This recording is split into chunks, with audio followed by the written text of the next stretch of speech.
Hi everyone, today in front of me I have HONOR Magic4 Pro smartphone, and in this video we will show how you can download and install the Fortnite game on it. So as we all know, unfortunately the Fortnite game is not available for neither download nor install at the Google Play Store, so just open up any search engine that you'd like, type in Fortnite,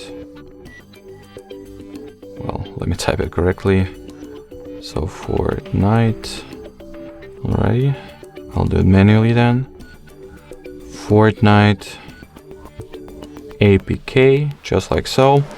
Among the search results, you want to head straight to the official Epic Games website.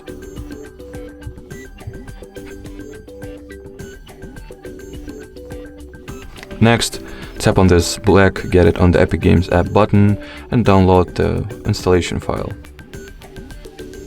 Now let's go ahead and open it, but prior to installing the Fortnite game, or should I say at this stage the Epic Games launcher, it is required that we allow Chrome to install apps from external or unknown sources, which we'll do just now. Turn on this toggle and confirm the installation of the launcher. Now we can go ahead and open it.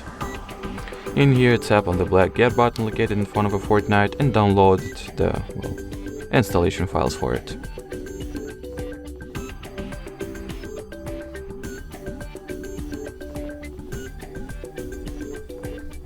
Now it is required that we do the same thing we did for the Chrome as per the Epic Games launcher. It is to allow it to install apps, finalize the Fortnite installation process, and now we can go ahead and open the game. Here all that it's left to do is to wait until the Fortnite will download all its necessary resources or updates, and after that you will be able to go ahead and start playing the game. Alrighty, so that will be it for this video. Thank you so much for watching, and bye bye.